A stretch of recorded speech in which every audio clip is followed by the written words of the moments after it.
Bem, pessoal, então, boa noite. Sejam todos muito bem-vindos a mais um bate-papo aí da nossa comunidade, da Casa da Pesquisa Operacional.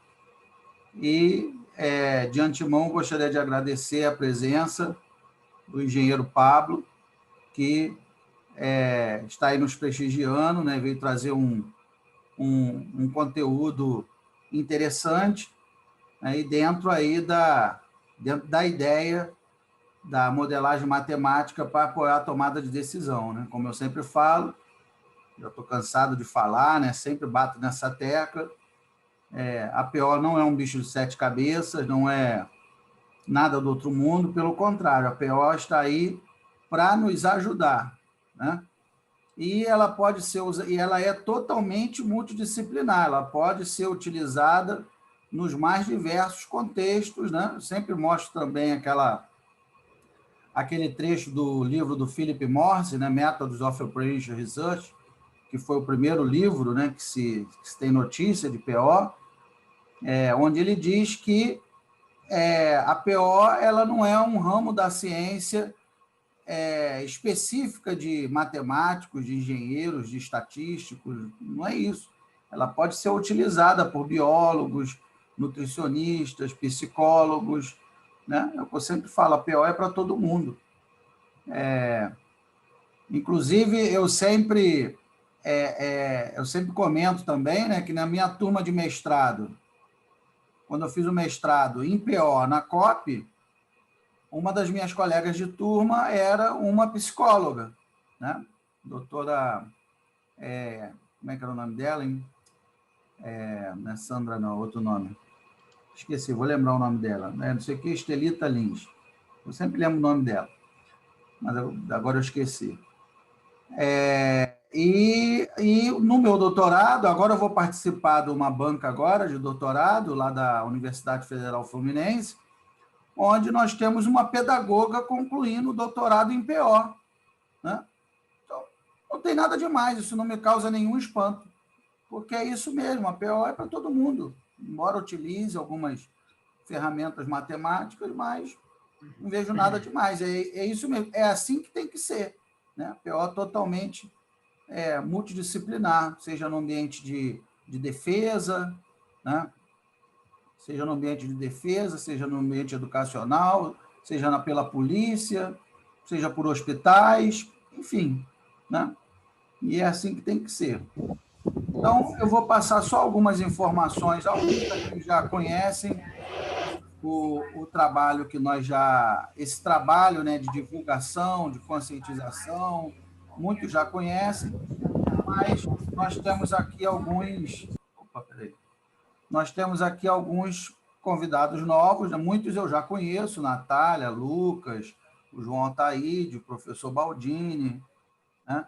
O Antônio, mas alguns me parecem novos, então vou passar algumas informações aqui iniciais.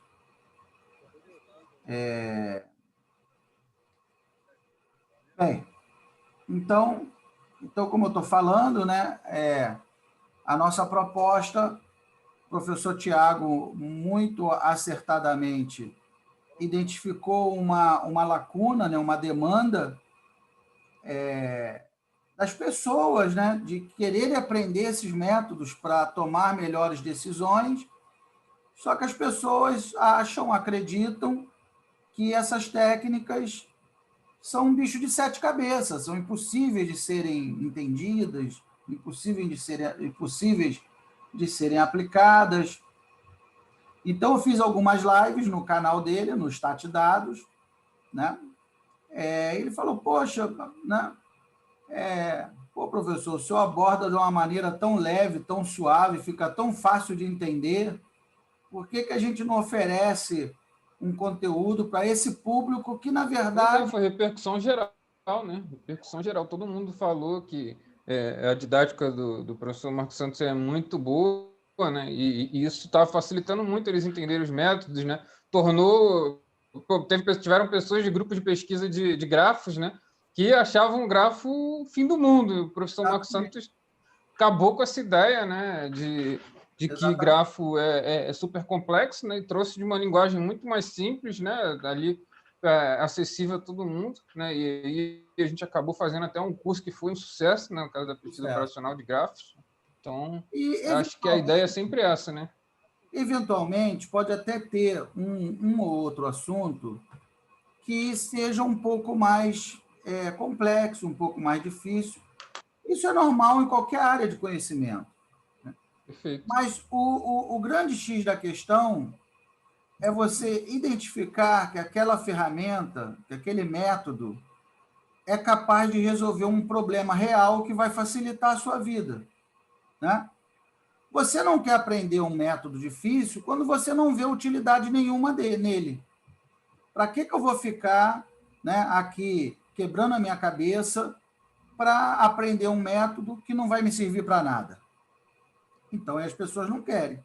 A partir do momento que você entende o método e entende que você pode utilizá-lo em várias situações do seu cotidiano, seja na sua vida pessoal ou profissional, então, na verdade, não é muito relevante se ele é fácil ou se ele é difícil.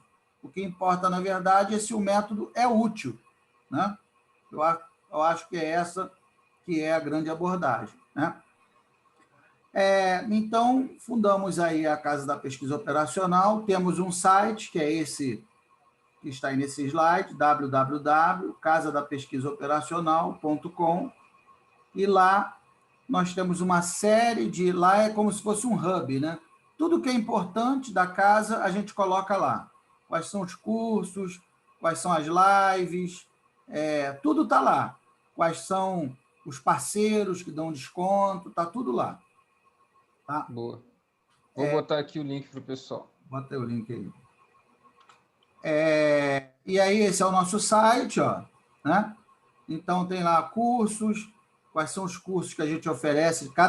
A cada turma que a gente abre é um curso novo, né? Agora nós estamos no curso do método Top 6. O próximo curso... Exatamente. E vocês podem sugerir também, né? Porque a gente vai na de vocês, né? A gente pergunta, né? E faz uma pesquisa para saber quais métodos que vocês querem aprender e a gente traz aqui para vocês. A turma 4, dado o sucesso na Semana da Pesquisa Operacional, o sucesso da live da professora Luciana, eu senti que houve uma boa repercussão, né? Verdade. Né? O pessoal querendo aprender. O pessoal gostou bastante, sim. Otimização. Então, esse é o nosso próximo curso da turma 4, que nós vamos oferecer em dezembro, né? Então, está tudo lá no site da Casa da Pesquisa Operacional. Tá? E como o professor Tiago sempre fala, na verdade, a gente não oferece um curso.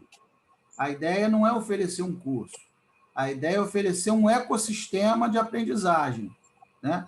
Então... Corretamente. Nós porque temos... não é um curso, né? O curso não acaba, né? Acaba e você permanece na comunidade aprendendo não só com a gente, como também com os outros participantes da casa, que também são incríveis, né? A gente recebe aí pessoal muito top, né? E, inclusive, o professor Marcos Santos leva para grupos de pesquisa, leva para o IME, enfim. A gente está sempre tentando fazer essa conexão, né, entre as pessoas e para que seja sinérgico e cada vez aprenda mais, né? E não só isso, como também oferecer desconto em parceiros aí, como Multivero, entre descontos em livros também. Então, isso eu acho que você não acha em qualquer lugar, né? A gente tenta fazer um projeto muito sério, né? Portanto, a gente espera, né, também essa postura colaborativa também dos alunos. Então, nós temos alguns parceiros, né? Já estamos nesse trabalho contínuo de prospecção de parceiros, né? Então, temos aí o professor Fábio Baldini, lá no seu Instituto X, né? Instituto X. Não estou dizendo que não existe, estou dizendo que eu não conheço ninguém no Brasil que saiba mais Excel que o professor Baldini. Eu não conheço, né? Pode ser que exista? Pode, mas eu não conheço. Para mim, ele é o maior nome do Excel no Brasil, para mim, né? O cara faz chover no Excel mesmo, pô. Exatamente. Então, Então, temos uma parceria lá com ele, né, que ele dá 15% de desconto nos cursos de Excel lá dele, médio, avançado, todos os cursos.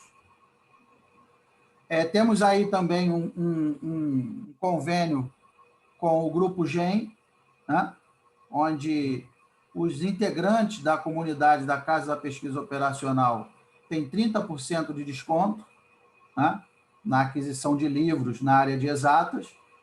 Então, por exemplo, o Manual de Análise de Dados do professor Fávero, né, quase R$300. 30% de desconto é R$90. Então, né, de R$300 você compra o livro por 210.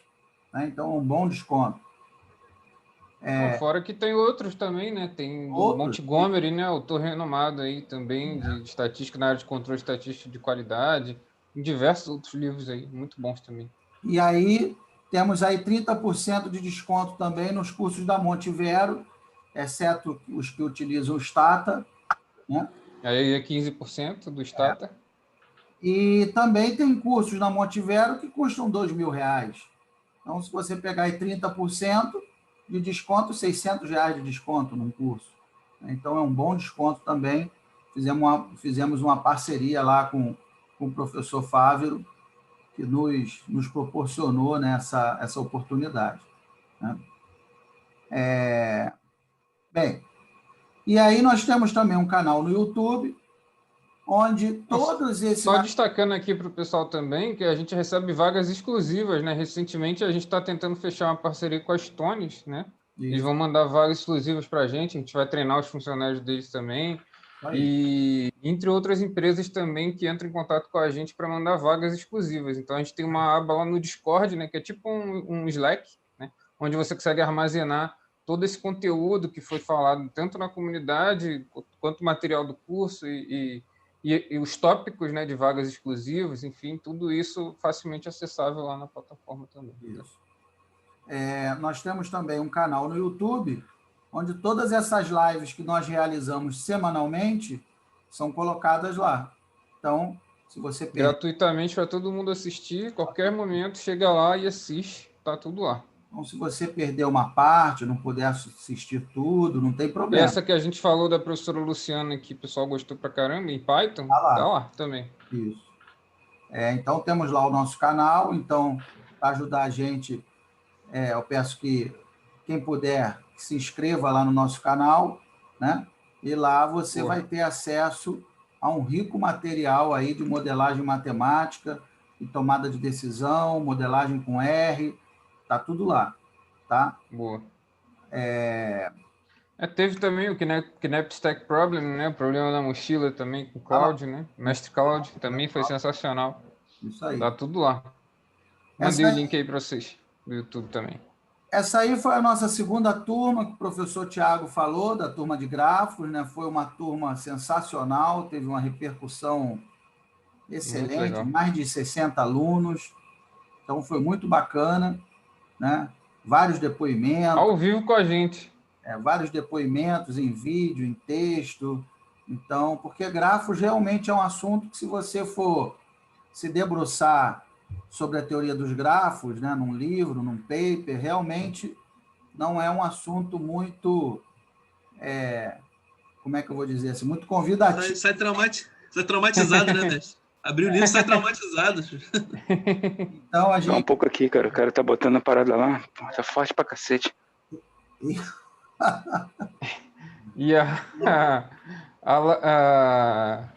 Larissa também é palestrante, né? Vai fazer palestra agora, né? Também. Muito legal. Muito massa. Então é isso, né? Bem, aí temos também o Instagram da casa, onde também aí está o mestre Antônio. Olha o mestre Antônio aí.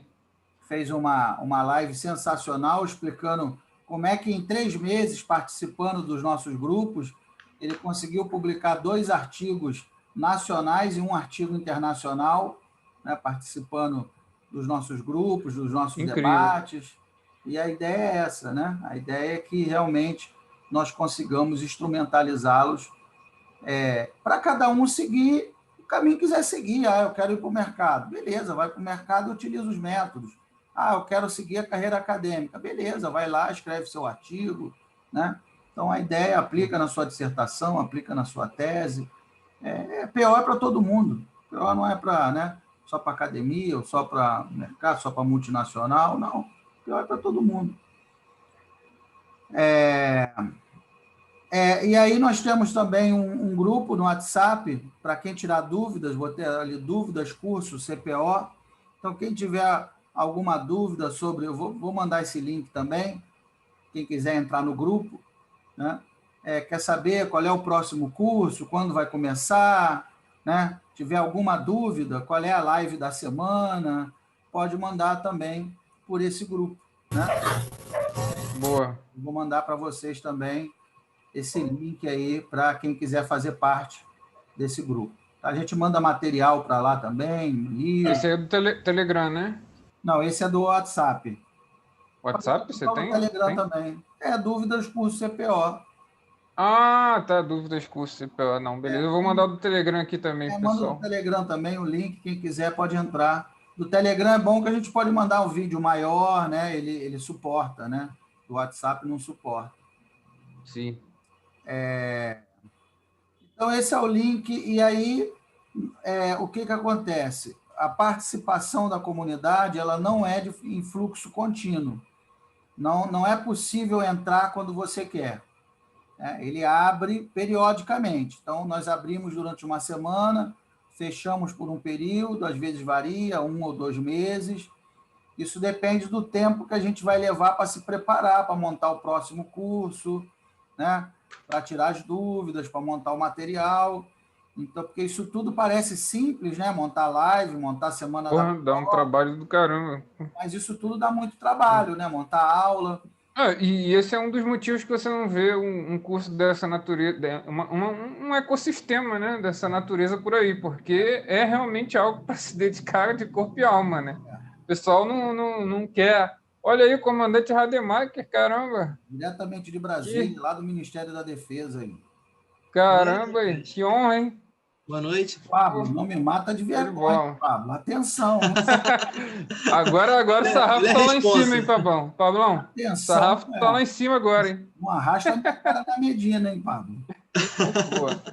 Mas basicamente o Rademacher foi meu orientador junto com o professor Marco. Exatamente. Foi alto. Legal. Foi por meio do professor Rademacher que eu conheci o professor Marcos Santos. Ele, lá no LinkedIn, vendo as minhas maluquices lá, o comandante Rademacher, pô, vou fazer uma maluquice lá também no Casnave, hein? Aí eu fui lá. Foi da banca do Aí Lucas. já viu, né? Foi da tua banca, né, Lucas? Da tua banca do TCC. Olha isso mesmo, ele falou aqui. Bem, então, não é de fluxo contínuo, não entra quando quer, né, porque a gente precisa desse tempo para se preparar. Então, agora está em curso a terceira turma, nós estamos vendo o método TOPSIS, já estamos na 4ª aula, amanhã, e nessa não é possível mais entrar. Então, nós vamos preparar um material ao longo desse mês e, possivelmente, vamos oferecer uma turma em dezembro. Vai ser a turma 4, e aí já temos aí uma fila de espera para quem quiser participar. Então, coloca lá seu nome, seu e-mail, e quando a turma abrir, a gente avisa. Tá? E aí você vai poder participar de todo esse ecossistema que nós acabamos de mostrar. Né? Você vai poder assistir todos os cursos que já passaram, né? Todas as horas de treinamento que nós já demos, vai poder participar do 4º curso que nós vamos fazer, que é o de otimização, e uma vez dentro da comunidade, você vai poder participar de todos os cursos que a gente oferecer daqui para frente. Né? Isso, você tem acesso tanto ao presente, passado e futuro, né? Tudo. Exatamente. Tá? Então, esse aí é o link da nossa lista de espera. E aí, rapidamente, só para situar o público, né, eu gosto sempre de mostrar o guarda-chuva aí da PO. O que é a PO? A PO é quando você utiliza a matemática e a computação para tomar boas decisões. Então, assim, tem muita moda, né? Analytics, Data Science, Parará, Big Data, nada disso é novidade, né? Isso tudo a gente já conhece, correlação de Pearson, regressão, isso tudo a gente já conhece há, no mínimo, 50 anos, há mais de 50 anos, né? Então, o importante é a gente dominar os conceitos matemáticos e dominar alguma ferramenta computacional para facilitar a nossa vida, né? Então, já que toda vez que eu falo em modelagem matemática para tomar decisão, eu estou falando em pesquisa operacional, quer dizer que o escopo da PO é muito abrangente, né? Então, é por isso que nós temos aí várias linhas de pesquisa dentro da PO, né? Então, nós temos lá o apoio multicritério à decisão, que é o curso que nós estamos dando agora, da turma 3, né? O apoio multicritério. Temos a teoria dos grafos, que foi o curso que nós oferecemos na segunda turma. Temos a simulação a eventos discretos, teoria das filas, teoria dos jogos, a própria estatística também está dentro do escopo da pesquisa operacional, programação matemática, que é o que nós veremos na próxima turma, na turma 4, análise envoltória de dados, e por aí vai, né? E aí, como alguns modelos são relativamente sofisticados, ou normalmente nós temos uma quantidade de dados muito grande para processar, em algum momento, inevitavelmente, nós vamos precisar do apoio computacional, né? E é aí que entra a praticidade do R, né? Que é uma linguagem super simples, feita para isso. O comandante falou que regressão logística. Regressão logística, sim, né? Tem N ferramentas. Esse guarda-chuva não esgota toda a PO, não. Eu tenho várias outras áreas, só coloquei alguns exemplos aqui, né? Por exemplo, o próprio assunto que o Pablo vai falar não está aqui. O Pablo vai falar sobre cenários prospectivos. Não está debaixo desse guarda-chuva, né?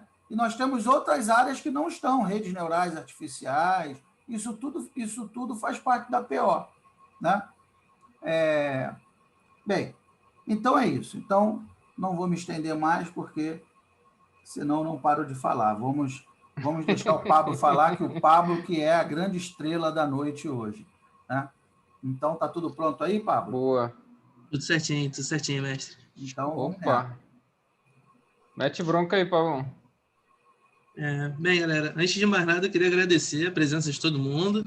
Sei que aí tá segunda-feira, todo mundo voltando aí cansado do trabalho, dedicando um tempinho aí para prestigiar, entender um pouco mais do assunto, conhecer também aqui um dos grandes pontos que a gente sempre comenta aqui, que a gente acaba fazendo muita amizade nessa caminhada, né? Então, assim, eu queria agradecer a todos vocês e sintam-se novos amigos, legal, né? Sejam bem-vindos. Junto a gente acaba chegando mais longe, né? Acho isso é uma coisa importante aí que a gente tem que ressaltar. Professor, o senhor já passou o host? Peraí. Não, já liberei para você. Peraí. Tá. Já liberei. Veio. Deixa eu ver aqui de novo. Está liberado. Está liberado. Bota aí share screen que ele vai compartilhar. Vamos lá. Aí, foi. Perfeito. Já tá a tela direto, né? Bem, tá.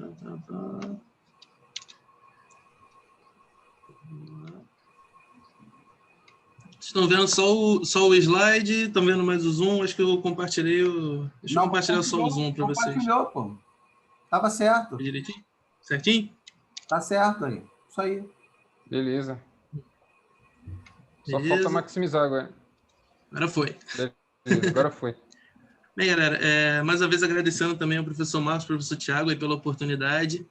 Eu vou passar para vocês aí, não é exatamente uma aula, né? A gente costuma sempre falar. Eu separei um material e um tempo aí com os pontos que eu acredito que sejam importantes. A gente vai falar um pouco de cenários prospectivos e vai focar nas matrizes de impactos cruzados, que é onde a gente vai meter a mão na massa. E, bem, vou fazer aqui uma breve apresentação dos temas, né? Então, nós vamos dividir mais ou menos em uma apresentação, uma introdução sobre o tema. Miguel tá fazendo escola, cara. Rapaz, o Miguel, ele ele deixou um tutorial com a gente, com aquelas Pô, apresentações. tô precisando desse aí, também quero esse bizu aí, pô. Eu ainda fiz uma Caraca. casinha da pesquisa Casinha operacional. vai pulando aí, né, cara? Pô. Bem, então, mas eu tentei animar o máximo possível para todo mundo ver aqui que não tem nenhum bicho de 7 cabeças. Antes de eu me apresentar, claro, eu queria falar para vocês que até um certo tempo atrás eu não sabia nem o que era pesquisa operacional.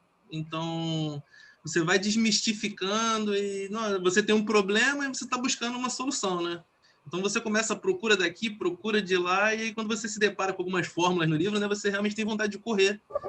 E esse é o grande... Esse é um dos grandes benefícios que eu tive aqui com o grupo, né, com o pessoal, é que a gente foi, de uma maneira lenta, adquirindo todo o conhecimento até a hora que se passou a ser algo normal. Então, hoje eu consigo ver que a pesquisa operacional é para todo mundo. Então, essa questão aí do psicólogo trabalhando com pesquisa operacional, um engenheiro, todo mundo tem um problema para resolver. Todo mundo tem um ponto para melhorar. Então, assim, não é algo que assuste, né? Não é algo que espante. Então, vou começar me apresentando aqui para vocês. Eu sou formado em administração. Estou concluindo engenharia de produção exatamente nesse mês. Vou defender aí no dia 10 de dezembro. Finalizando também minha iniciação científica, onde tive mais contatos com os métodos de apoio à tomada de decisão. E eu sou aluno hoje de tópicos especiais e pesquisa operacional pelo IME. Tenho aula com o professor Marcos Santos. E essa foto à direita aí é uma foto que eu não me canso de mostrar, né? Foi o meu primeiro artigo. Eu fui lá para a UF, eu fui dar a cara a tapa, o artigo passou, a gente conseguiu trabalhar com lógica fuzzy, e quando eu vi, eu estava lá explicando para o pessoal de uma turma que era estatística, e daqui a pouco tinha um pessoal de engenharia química. Que legal, foi no semestre? No semestre? Foi no semestre, foi no... Ah, massa. Foi naquele que você estava, Thiago. Acho que tu estava legal. Um dia antes ou um dia depois, se eu não me engano. É verdade, mas não teve como eu ver, porque foi em dia diferente, né? Foi em dia diferente. Tá certo. Aí, foi minha primeira apresentação de artigo, né? Eu lembro muito que dava aquele frio na barriga. Hoje ainda dá o frio na barriga, do mesmo jeito, né? Mas a gente ainda tem uma segurança um pouquinho maior, você já está um pouquinho mais calmo, então é tranquilo. Bem, eu vou começar a falar para vocês aqui cenários prospectivos, e aí eu vou desmistificando aos poucos, para não ficar algo pesado, mas a ideia é que eu dê uma passada rasa nos cenários prospectivos, e depois eu fale da matriz de impacto cruzado, e aí, ao fim, eu passo um material até para a gente fazer um exercício junto, que eu acredito que seja mais simples. A gente vai falar de teoria, vai mostrar o que resolve, tudo mais, como funciona, e aí depois vocês podem também aplicar isso aí, de repente... Daqui sai uma ideia aí para um TCC, para um artigo, ou então conhecer o método e, de repente, um problema que vocês vão enfrentar, né? Boa. Então, aqui, nessa primeira etapa, eu estou mostrando para vocês aí uma nuvem de palavras. Eu retirei do artigo aí do professor Gomes, e foi o criador do método, né? Eu tenho nessa nuvem de palavras Perspective Scenarios, que vai ser o maior item aí, e ele fala um pouco, né, de inovação, energia, renovável, simulação, dá para dar uma ideia do qual o contexto que cenários prospectivos se encontram. Então, aqui eu vou falar um pouco de como surgiu a ideia dos cenários prospectivos. Então, a gente tem um artigo aí na Scopus que saiu em 89, foi o primeiro artigo que falava exatamente só de cenários prospectivos, e os métodos, ao correr do tempo, foram passando por uma evolução. E aí você tem o autor de uma metodologia importante aqui para entender o método do momento, que é a construção de cenários para ambiente de negócios, que é mais voltado para a empresa. Tem a análise morfológica, que nasceu em 95. E aí tem outros dois métodos que também ajudam bastante no entendimento do momento, que é o método Interax e o método de cenários. Vou falar cada um deles. Eles partiram para a criação do método momento, que nasceu em 2013. Então, bem, o que é exatamente, né? Quando a gente está falando de cenários prospectivos, a gente tem que partir do ponto que, na maioria das vezes, os problemas são tão complexos que você não consegue exatamente dizer o que está acontecendo exatamente naquele problema, o que causa aquele problema. Então, antes de você pensar numa solução, você tem que estruturar o seu problema, você tem que entender exatamente o contexto que ele está inserido, quais são as variáveis que estão atreladas a esse problema. Então, eu coloquei aqui um GIF do Globo, né? Que eu acho que é o melhor exemplo. A gente, no que a gente fala aí no grupo, é que às vezes os problemas são tão recorrentes, sem solução, que a gente acaba se acostumando com o problema, né? As coisas passam a se tornar normais de alguma forma. Então, aqui na citação do professor Simões, ele cita aqui, né, de aspectos políticos, econômicos, sociais, físicos, administrativos. Você falar de um problema de educação no Brasil hoje, você não consegue dissertar e achar uma solução ali, não seja em 5 minutos, seja em 5 dias, 5 anos, é um problema complexo, envolve muitas áreas. E o benefício do cenário prospectivo é que, quando a gente fala prospecção, existe uma grande diferença de falar de previsão. Eu vou mostrar detalhe de cada um, mas o cenário prospectivo ele não tem a intenção de criar uma previsão do cenário, ele não quer prever determinados acontecimentos, mas ele quer tratar determinadas incertezas, onde tem uma diferenciação grande. E aí você dá um palpite no futuro baseado em estatística, baseado em dados, baseado na estruturação do seu problema. Então, botei até uma vidente aqui, que é para ficar bem claro que a gente não está relacionando os cenários futuros. Você constrói um cenário futuro, mas você não está tentando prever esse cenário. Então, você vai pegar as fronteiras lógicas e vai determinar qual é o seu cenário prospectivo. Isso tudo a gente vai desmistificar, mas eu quero que Nem vocês usando fiquem tarô, todos... búzios, né? Não tem como. Não tem como. Então, assim, quero que vocês fiquem todos à vontade para qualquer momento interromper, fazer qualquer tipo de pergunta. Se alguém vê aí uma pergunta no chat que eu não estou vendo, pode parar e eu vou responder. Se eu não souber responder, a gente busca a resposta no outro momento. Então, surgiu uma canetinha aí, Tiago. Não sei se fui eu aqui. Não. Opa. Calma aí. Não, saiu. Saiu? Saiu. Bem, que bom. Então, esse ponto que a gente está falando, né, eu fiz uma pequena tabela. Assim, essa tabela, de fato, ela é extensa para você fazer a diferenciação, mas coloquei os principais aqui. Então, a prospecção, ela foca nas incertezas. O método, ele reconhece que existem incertezas anexas aí ao seu cenário, enquanto a previsão foca na certeza e oculta as incertezas. Por quê? Realmente, se você tem a previsão, você quer acertar essa previsão, né? Agora, a prospecção é admitir que determinada coisa pode dar errado. E aí tem até uma brincadeira que a gente faz aqui sempre, né? Que as pessoas preferem a incerteza do que o risco. É até um assunto aí para um outro método, né? Que acaba levando a outra coisa, mas, de fato, quando você tem um risco, você sabe com o que você está lidando. Você tem um risco aí de apostar na bolsa o seu dinheiro e a empresa ir à falência e você perder tudo. Agora, quando você tem uma incerteza, você não sabe com o que você está lidando. Então, o dano pode ser muito maior do que o que você espera. Então, a prospecção de cenários, ela trata isso de uma forma diferente, que não é prevendo. Então, aqui, dando seguimento, a prospecção de cenário, ela cria cenários e imagens do futuro, enquanto essas variadas podem compartilhar aí com você diversas ideias e diversas situações que podem acontecer. Já na parte de previsão, ela vai prever o que estiver mais próximo da realidade, ou seja, a gente está falando de múltiplos cenários contra um cenário que é da previsão. E aí eu até menciono aqui, de certa forma redundante, o uso de vários futuros evidencia os riscos que você está passando, né? E a previsão, ela pode acabar ocultando esses riscos. Então, tendo um entendimento que a gente não está falando de um método que vai fazer uma previsão, a gente pode começar a entrar no método para entender como funciona de fato. E aí eu volto naquela timeline que eu passei anteriormente, falando exatamente dos métodos que vieram a compor o método momento. O método momento é um método híbrido que partiu da ideia de pontos positivos de variadas técnicas de prospecção de cenários. Então, nós temos aqui a análise morfológica, estruturas perspectivas que podem ocorrer em determinado sistema. Então, ela vai destacar ali, você pode simplesmente ficar rico na bolsa, você pode ficar na mesma, você pode ganhar 25%, e isso aí são aplicados a vários exemplos, né? Então, nós temos a metodologia de construção de cenários para o ambiente de negócio, que aí você começa já a trabalhar com cenários aí de empresariais. Você tem redução de custo, você pode enfrentar uma crise.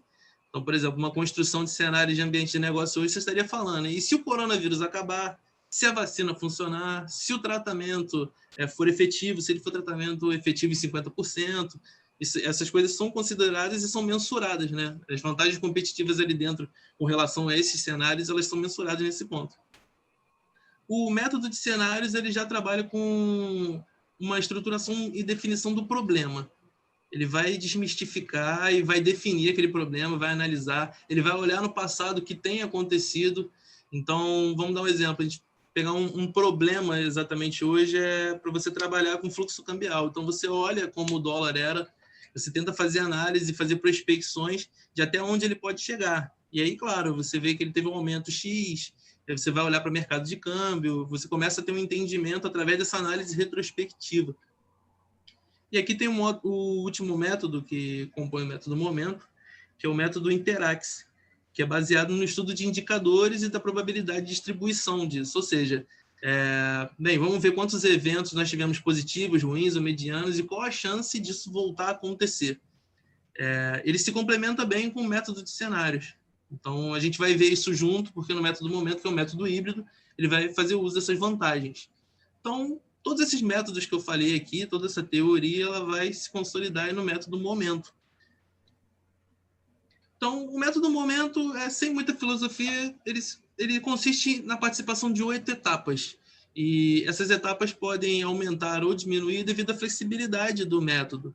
Então, pode ser que dependendo, sempre depende do problema, né? Você possa estruturar através do método momento e usar uma ferramenta no fim dessa aplicação para que você possa trabalhar com esses cenários.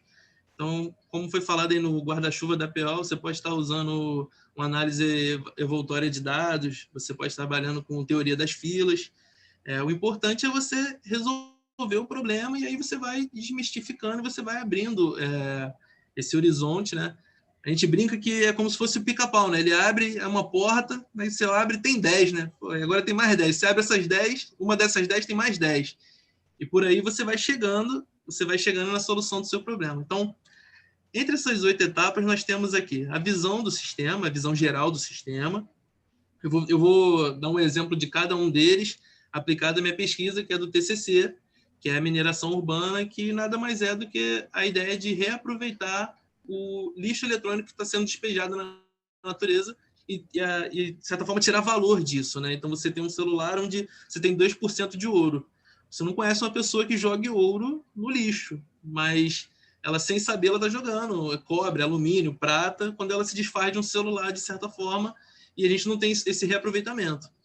Então, nós temos a visão geral do sistema no método, nós identificamos os atores relevantes, como eles influenciam, como eles trabalham na questão da variável interna e externa. Então, isso aí já deve ter dado um insight aí de que a gente vai fazer uma matriz SWOT. Nós temos que analisar as incertezas e os fatores causais que vão gerar essa incerteza. Escolha das variáveis que a gente vai tornar relevante ao estudo. Tornar não, a gente vai identificar, corrigindo. A gente vai identificar que sejam relevantes, porque talvez você tenha um problema muito complexo e você acha que 30 das suas variáveis podem cercar o problema, enquanto talvez dedicar os seus esforços a resolver 5 possam ser mais efetivas, né? Então, nós temos a escolha das variáveis, o estudo das variáveis através das respectivas séries históricas, que é olhar para o passado para entender o futuro. O pessoal de estatística já está bem habituado com isso, já não é nenhum mistério. Nós temos aí uma correlação de Pearson, que é para entender o comportamento entre as variáveis. Lembrando que isso não é uma causa, você só entende o comportamento de determinada variável. Então, por exemplo, pode ser que o PIB cresça 10%. Por conta desse crescimento, pode ser que a nossa moeda passe a valer mais do que o dólar em algum momento, ou que a diferença seja reduzida. Então, você tem uma correlação aí entre o sucesso do Brasil. E claro que não é só isso, né? Mas o sucesso do Brasil e a alta do dólar, a cotação do dólar tem uma relação. Então, nós temos aí a escolha de indicadores chaves, onde você configura. E, por fim, a construção dos cenários, onde você vai construir um cenário que é o desejável, tem o otimista e tem também o pessimista, né, que é onde tudo deu errado. Eu vou mostrar um exemplo de cada um deles nos próximos slides. Então, a gente tem aqui a visão geral do sistema, onde foi meus primeiros capítulos lá da monografia, onde eu estruturei o problema, eu fiz uma introdução. Então, eu expliquei, baseado nos autores, o que pode acontecer se a mineração urbana não for implantada, por que a mineração urbana é um problema hoje, o que esses metais causam no meio ambiente, é mais barato hoje você extrair ouro da mina de ouro ou você tirar do lixo eletrônico? Então, assim, são questões importantes e que geram outros insights, né? Então, aqui nós temos um breve exemplo, vou passar para vocês. Quem tiver interesse também no tema, mais para frente, pode me contatar, que eu vou enviar qualquer tipo de material que eu tenho aqui. Então, aqui é uma composição de um celular. Então, você tem aqui alumínio, cobre, ferro, prata, ouro. Então, assim, quando você desfaz de um celular de maneira, assim, talvez não que seja a nossa culpa hoje, né? Mas você desfaz de uma forma irresponsável, então você está devolvendo para a natureza todos esses itens sem agregar nenhum tipo de valor. Então, você poderia estar usando esse ouro, você poderia estar usando esse cobre, poderia estar usando até o vidro mesmo, né? Níquel, em outro processo produtivo. Aqui tem mais um exemplo de quanto de lixo eletrônico a gente gera por ano. Então, um dos exemplos que eu vejo aqui é que seria equivalente a 4.500 Torres Eiffel. Então, assim, é bastante coisa. E essas Torres Eiffel, se fossem colocadas lado a lado, cobririam Manhattan. Então, assim, é um problema relevante. Você fala de um dano grande ao meio ambiente. Isso aí foi estruturado para que eu tivesse uma ideia geral do sistema. E ainda é um problema complexo. Conforme os estudos vão avançando, você vai tendo outros insights e descobrindo outras coisas.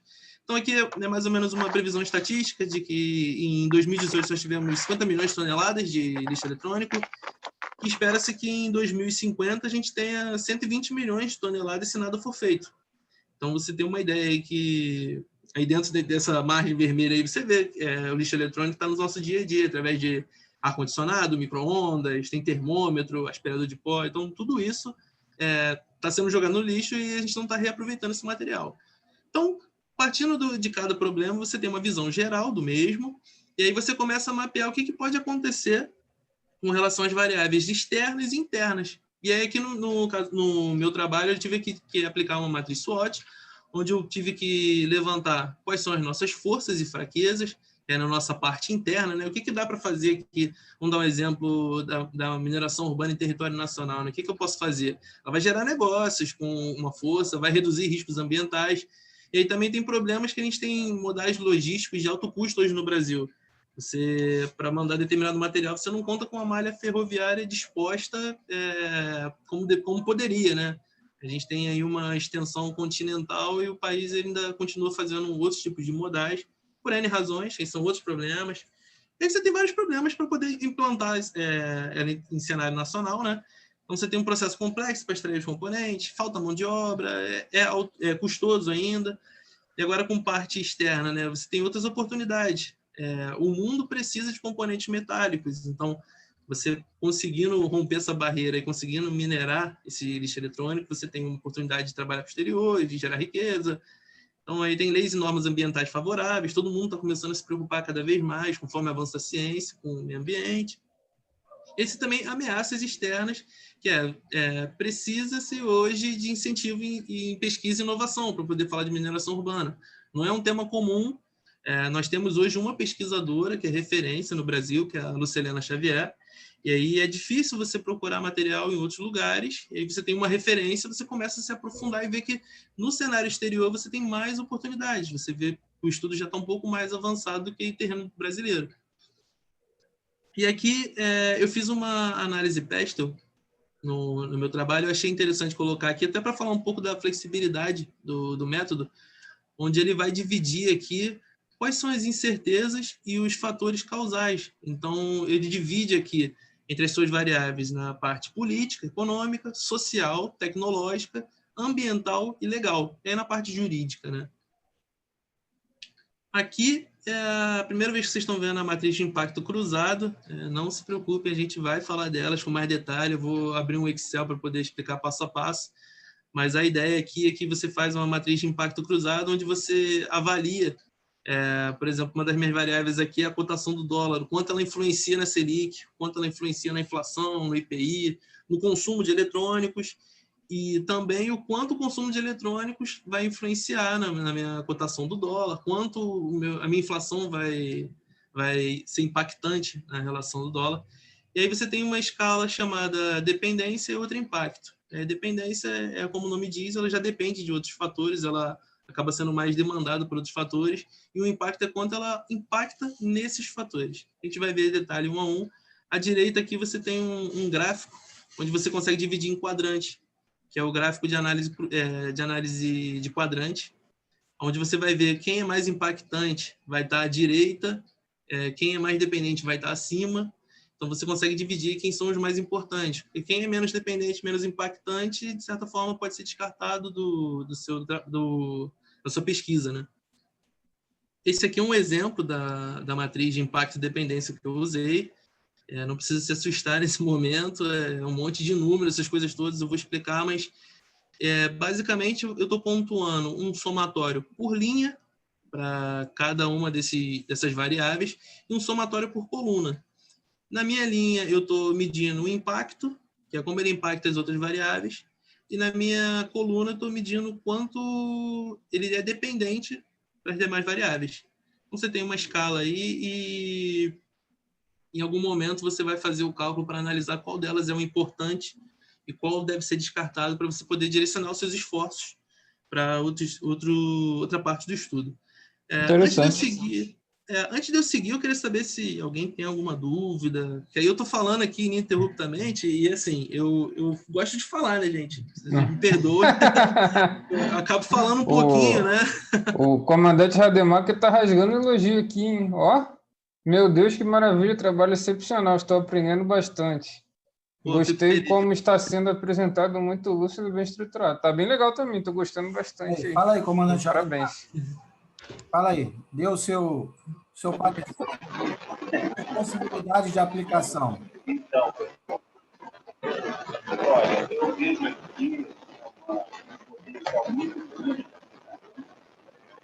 várias áreas e sempre uma aplicação prática, que é exatamente a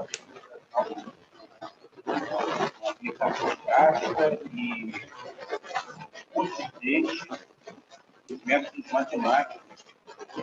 E você está fazendo uma associação, talvez assim, vários métodos, mas são muito bem consolidados, muito bem estruturados, e eu percebo que a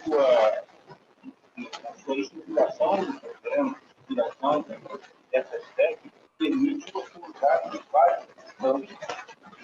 Então, não só no nível de parabéns por bastante feliz, bastante trabalho, muita qualidade. Obrigado, professor. Obrigado. E agradeço essa oportunidade. Eu agradeço a oportunidade aí, professor. Agradecemos, né? Legal. Vamos lá, Pablo. Até uma coisa interessante, você vê como é que funciona, né, na busca aí de resolver o problema. Quando eu tinha o problema da mineração urbana, eu tinha até estruturado, de certa forma, assim, exauria aí o problema da mineração urbana, mas aí eu sentava para conversar com o professor Marcos e falava, cara, e é uma coisa complexa, e assim, a ideia foi surgindo de como fazer para contribuir, né, com a implantação da mineração urbana em território nacional. E aí surgiu a ferramenta do momento, que eu conheci através dos artigos do professor Simões, até numa disciplina do IME que o professor sugeriu, olha, prospecção de cenários pode te ajudar nessa missão. E aí eu comecei a me debruçar do método e comecei a entender melhor. Aí vi exemplos também, até do próprio professor, lá com aplicação para Petrobras e tal. E eu pensei assim, isso é sensacional, isso vai resolver o meu problema, eu vou conseguir dar uma ideia, vou fazer uma contribuição significativa. Então, assim, a ideia da pesquisa operacional, né, eu não parei no primeiro problema, não era apenas para utilizar o método. A gente está exaurindo até o momento que você vai conseguir contribuir. Deixa eu só fazer um parêntese, Pablo. O professor Simões, ele é professor da Universidade Federal Fluminense, foi meu orientador de doutorado e meu supervisor no pós-doutorado. Só para as pessoas se situarem, né?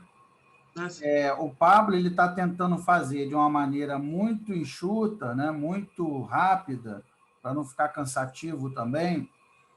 Na verdade, esse assunto, nós estudamos ele, eu fiz essa cadeira com o professor Simões, de cenários prospectivos, eu fiquei 6 meses fazendo só essa cadeira, com o professor Simões lá na UF, né?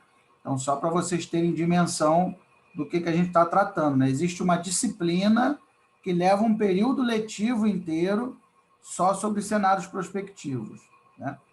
E dentro desse contexto, o professor Simões, ele criou um método chamado método Momentum, que é um método utilizado, já consagrado na literatura, utilizado no Brasil e no mundo, né? Porto Alegre foi a única das catástrofes. Então, nós já escrevemos alguns artigos, eu já escrevi para o professor Simões, artigo para o SPOLM, enfim, vários artigos, estudo de caso da Petrobras, estudo de caso, enfim, sempre dentro do contexto dos cenários prospectivos e do método Momentum, que é esse método que o Pablo está apresentando, que foi criado pelo professor Simões. Naturalmente que não daria para o Pablo explicar e aplicar aqui todas as ferramentas, né? Todos os passos do método Momentum. Então, eu falei, Pablo, como o nosso enfoque é mais matemático/computacional, então você faz um overview, né? Um en passant sobre o método, sobre cenários prospectivos, o método Momentum, e depois vamos focar na ferramenta propriamente dita, que é a matriz de impactos cruzados, né? Então, só para vocês entenderem, a matriz de impactos cruzados é uma das fases, né? É um dos itens do método Momentum. Então, ela faz parte de um contexto muito maior. Para eu estruturar e entender o problema, eu tenho que tenho que seguir todos os passos do método Momentum. Mas hoje o Pablo especificamente vai detalhar a matriz de impactos cruzados. É isso. Obrigado, professor. E aí, dando seguimento aos passos, a gente já está aqui no passo 5, que é o estudo das variáveis através das respectivas séries históricas. O que é isso? Eu avaliei no decorrer do tempo aí a inflação, o PIB, a cotação do dólar, Selic, o consumo de eletrônicos e o PIB dos transportes, para representar aí quanto você investiu para melhorar os transportes, ou pelo menos manter, né? E uma média salarial, e todos eles eram inerentes aos estudos. E também tem as outras variáveis qualitativas, que aí, no caso, não passam por esse tipo de análise. Então, aqui a fonte é do Santander, do Boletim Econômico do Santander. Aqui a parte da correlação de Pearson, onde eu, após fazer essa análise das séries históricas, eu busquei o entendimento de como elas influenciavam, se elas eram realmente relevantes. E aí também vocês veem aí que na diagonal da matriz ele tem uma autocorrelação, ou seja, quanto o IPCA impacta no próprio crescimento ou redução do IPCA. Então você tem aí os negativos para impactos de redução, né, e os de positivos para os cenários que são os de aumento, né? E aí vamos partir para o próximo ponto, para chegar nos impactos, mas na 7ª etapa aqui dos indicadores-chave, você analisa as variáveis e entende quais indicadores você vai usar. Então, por exemplo, investimento em infraestrutura de transporte. Eu vou usar aqui para medir, né, para poder mensurar isso, o resultado de PIB dos transportes. A cotação do dólar, vamos olhar a cotação da moeda americana e por aí vai. Então, tem até uma aqui, consumo de eletrônicos. Aí, como identificar exatamente o consumo de eletrônicos? Eu achei que era mais inerente ao estudo do faturamento da indústria eletroeletrônica por ano, em valores em reais. Aí você configura o que você vai utilizar para medir essas variáveis. Então, aqui já é a parte final, onde você constrói os cenários. Por exemplo, eu descartei boa parte da planilha aqui, só para poder ficar bem enxuto, para vocês terem uma ideia, mas esse aqui seria o meu cenário de investimento em infraestrutura, a primeira linha aqui, né? Então, os cenários que eu tivesse abaixo de 0 seriam determinada situação, se eu tivesse entre 0 e 1, e no caso eu marquei o verde aqui porque é o cenário otimista. Então, analisando a minha série histórica, seria favorável para a implantação da mineração urbana se eu tivesse um PIB acima de 2,6 na parte de infraestrutura e transporte. Assim como seria um cenário mais otimista ter uma cotação do dólar a 2,34. Acho que é o sonho de todo mundo. E aí tem as outras variáveis onde você vai trabalhando no melhor cenário. Esse aqui é um dos cenários que você constrói, o otimista. Aqui você já tem o pessimista, ou seja, o investimento em infraestrutura já está abaixo de 0, o dólar está acima de 4,3, ou seja, hoje a gente estaria no cenário pessimista, né? Então, o consumo de eletroeletrônicos está bem abaixo de 129 milhões, que aí você define, e tem o cenário de tendência, que aí é onde, com a análise histórica, com as previsões que você já possui no mercado, qual delas aqui está mais próxima da realidade que vai ocorrer, qual delas é a tendência. A maioria dos trabalhos eles estão estruturados em um cenário otimista, pessimista e tem tendência. Mas o método ele deixa bem claro que eles são inerentes ao que você precisa. Então, se você precisar abrir em 10 cenários aí, ainda mais assim, se tratando de meio ambiente, você pode atrelar diversas leis que podem sair, que estão saindo no exterior ou não, e condiciona as suas variáveis, o seu estudo para como seria. Então, deixar bem claro que ele é bem flexível. E Pablo, uma dúvida. Esses cenários que você fez de tendência, por exemplo, aí você definiu, né? Subjetivamente ou não? Eu tenho alguma regra específica? Então, os de tendência, basicamente, eu já contava com alguns estudos por parte do Santander e por parte de outros bancos que fazem previsão, né? Então, por exemplo, eles estimavam que a Selic fosse se manter em até 4,50 dentro dos próximos 2 anos. Então, assim, já existia um estudo ao redor da Selic, então, você já fica mais fácil você trabalhar. Com a opinião dos especialistas, né? Entendi. Sim. Tá. Aí, no caso, por exemplo, eu segui o que eles estavam prevendo para Selic, PCA, um PIB entre 1 e 3. Então, isso foi pautado nisso. Obrigado. Valeu. Bem, aqui é a parte onde o professor Baldini adora, e a gente vai partir aí para falar exatamente da matriz de impacto cruzados, e eu vou usar o Excel para poder falar delas. Então, vamos começar lá na mão na massa, o pessoal não dormir aí comigo falando. Vamos lá. Vou meu share para vocês aqui. Eu vou dar um primeiro exemplo, só ver se vocês estão vendo aí a minha planilha em Excel. Sim. Estão vendo direitinho? Deixa eu ver aqui, eu acho que seria legal dar um zoom aqui para vocês verem. Tá legal o tamanho para vocês chegarem? Aumenta mais um pouquinho. Acho que tá bom, né, pessoal? O que vocês acham? Eu que sou cego, tô vendo, aí o negócio tá bom.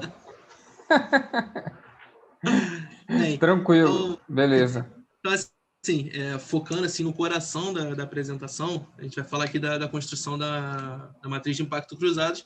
Claro que eu estou partindo de uma matriz grande, não vou exaurir o tempo todo falando de cada linha aqui, como eu pontuei cada uma, até porque, se eu não me engano, esses números aqui eu coloquei aleatórios, só para a gente colocar um exemplo didático, né, com tudo preenchidinho, bonitinho. Mas o primeiro ponto que eu preciso decidir, antes de chegar nessa matriz aqui, é definir a minha escala de classificação. Então, eu defino como eu vou pontuar as minhas variáveis. A gente tem diversos métodos, inclusive aí o famoso mais o Sapevo. Então, você usa uma escala Likert para poder determinar quais são as pontuações que você vai atribuir. Então, temos um impacto muito negativo, que conforme você vai tendo impactos positivos, ele vai de -7 a 0,7.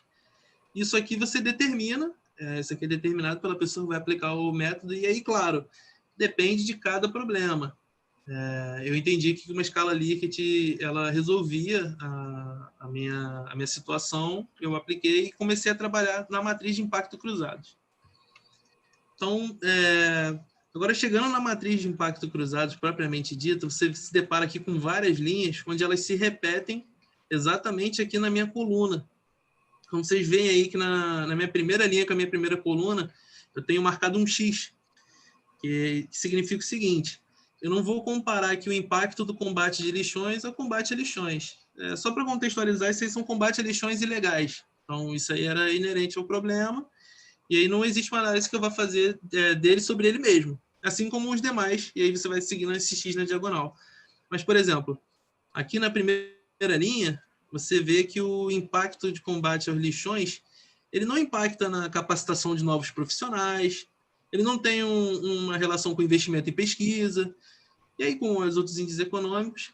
Porém, aqui na gestão logística, na parte de roteirização, ele tem um ponto, ou seja, ele impacta aqui na sua gestão logística, por quê? Imagina que se o cara que vai trabalhar com a mineração urbana, se aquela empresa vai trabalhar com mineração urbana, tivesse que passar em 10 lixões não legalizados, seria muito mais difícil do que se ele tivesse que trabalhar aí com um lixão centralizado, legalizado, dentro das regras e tudo mais. Então, ao pontuar toda essa linha, E aqui você está vendo, na verdade tem só um ponto aqui, né? Os demais ele não pontuou. Eu estou medindo o impacto do combate aos lixões no meu estudo. Então, no caso, eu não tenho um grande impacto por parte dele. Eu vou explicar depois como é que a gente vai medir se ele é grande, se ele é pequeno, entendeu? Isso não é nenhum tipo de achismo. Até aqui, tudo tranquilo com essa questão assim do exemplo do combate de lixões, pessoal? Beleza. Beleza. Então, aqui na segunda linha você vai Ó, seguindo o a mesma Claudio ideia. falou show, beleza. Legal. Pô, beleza, vocês podem ficar à vontade para parar em qualquer momento, hein, pessoal? Que às vezes eu posso estar falando rápido e não estou me dando conta, né? Mas aí aqui já tem... Está em vermelho é impacto negativo, é isso? Outro é impacto negativo. O impacto negativo. O que é positivo? Porque a maioria dos valores são gerais. Essas relações, como que você viu essas relações? Como é que você viu? Ernesto, seu Tenta escrever, porque o áudio não está muito legal, não. seu áudio está muito ruim, tenta mandar por escrito. Não sei se está vendo por vento. Eu acho que ele perguntou com relação ao impacto negativo, não? Não, melhorou agora? Melhorou, mestre. Melhorou. Olha só. O que é um impacto negativo, o que é positivo? A maioria dos itens aqui estão zerados, né? E alguns estão escritos que é natural. O que acontece é o seguinte: como é que você faz o levantamento desse índice? Como é que você faz essa correlação? Eu vejo aqui que tem várias, são vários itens, né, e difícil correlação. Então, como é que você fez isso? Tem um índice aqui, mestre, que assim, eu vou tomar ele como exemplo, foi um dos mais difíceis que eu tive que calcular. Que ele só dizia que seria vantajoso você trabalhar com mineração urbana se você tivesse um alto índice de reciclabilidade. E aí fica aquela dúvida, né? Assim, eu não tenho mineração urbana hoje no Brasil, como seria para medir essa reciclabilidade? E aí eu encontrei um artigo, no caso de um polonês, que ele cria uns índices de qualidade da reciclagem, e aí você não, é um problema complexo porque você não tem muitos dados, então ele separa por 5 países e tenta criar um parâmetro. Então ele pega, no caso até no estudo, eu considero uma linha de produção para reciclagem somente para processamento de ar-condicionado e itens de refrigeração em geral. Então eu tive que fazer ali por quartis, né? Porque você tinha um certo número na Bélgica, outro na Polônia. Nos Estados Unidos você teria um outro índice totalmente diferente, na Alemanha também, mas aí atrelado a condições diferentes que vão desde tecnologia ou a tipo do material, estratégia para poder reciclar. Então, cada um deles eu tive que fazer uma análise apurada. Então, quando você fala aí de investimento em pesquisa, realmente eu tive que atribuir valores, porque você tem que analisar a capacitação de profissionais com investimento em pesquisa, quem gera quem. Então, eu tive que olhar artigos em assuntos que, como eu não tinha mineração urbana para usar como norte, teria que usar outros assuntos. Vamos dar um exemplo: inteligência artificial aplicada a determinada área que a gente não tem no Brasil, e são feitos estudos estudos prospectivos também para como seria quando a gente tivesse. Então, eu tive que me basear em cada um deles. Inclusive, nas qualitativas, eu tive que pegar a opinião, basicamente, de especialistas. Porque, por exemplo, nesse estudo, a minha última linha com a minha última coluna, na verdade, a penúltima, as leis ambientais, comparada aí com gestão de resíduos e tudo mais, ela não tem a pontuação mais alta. Mas por quê? Hoje, a lei de gestão e resíduos no Brasil, ela fala sobre logística reversa, mas ela não fala exatamente sobre a obrigatoriedade que vai acontecer com relação à penalização para as indústrias, e ela também não fala de lixo eletrônico, mas ela fala de resíduos sólidos. Então, assim, é um avanço, e aí você vai se norteando por parte desses estudos, né? O que se espera, o que tem sido feito no exterior, e a gente tenta desenhar aqui. Claro que, lembrando, é um cenário totalmente desestruturado, é uma coisa complicada assim, de você estimar. Não sei se eu respondi exatamente, mas a ideia é que para cada um deles eu tive que fazer um estudo e uma comparação diferente. Não vi se o professor escreveu aqui. Escreveu alguma coisa, Thiago? Não. Ele falou, entendo agora. Olha só, tudo bem. Tá me ouvindo? Sim. Tá me ouvindo? Sim. Estão me ouvindo ou não? Tô. Bom, então, Estamos. realmente, você escolheu um problema de uma complexidade muito grande, né? E, assim, a única coisa que eu acho que você tem que tomar cuidado é que, por vezes, o excesso de complexidade nos traz resultados um pouco difusos, entendeu? Então, talvez simplificar o número de variáveis, assim, reduzir um pouco essa relação de impacto e dependência, talvez traga mais confiança para o revisor do artigo, do conteúdo. Eu não estou falando que com isso que você deve mudar seu trabalho, não. Pelo amor de Deus, não é nada disso, não. Tá excelente, mas assim, eu sinto uma dificuldade muito grande de compilar todas essas informações. Talvez pela brevidade da apresentação, mas realmente eu tento acompanhar com muito carinho e zelo o seu trabalho e não estou conseguindo entender de uma forma muito profunda, até mesmo superficialmente, eu estou com dificuldade de compreender as correlações. Entendo que você buscou várias referências internacionais, né, e aí é uma coisa que eu e o professor Marcos sempre discutimos, são as questões sociais de cada país. Então, quando você pega a questão da Alemanha, da Áustria, é relevante, óbvio que ela é um ponto de partida. E no Brasil existe, sim, coleta desse material eletrônico. Existe em grande escala. Só que isso não há registro. Então, isso é um problema grave da gente trabalhar. Então, quando você fala assim, descarte de material eletrônico, e agora pilha, você descarta celular também. É claro que aquele coletor, ele está fazendo um bom uso desse material. Agora, quem são essas entidades? Quanto eles recuperam? A gente não sabe. Então, o que eu sei é que eles diluem tudo no ácido, então os plásticos viram vapor, que são jogados na atmosfera diretamente, fica o resíduo também no fundo, e eles fazem separação por decantação, para tirar o ouro, principalmente. Principalmente os equipamentos mais antigos, que têm maior quantidade desses minerais. Então, tem uma variável que é o equipamento, e, claro, que com o avanço da tecnologia, a quantidade de minério, né, de cobre, ouro, prata e alumínio se torna cada vez menor, com a miniaturização dos equipamentos.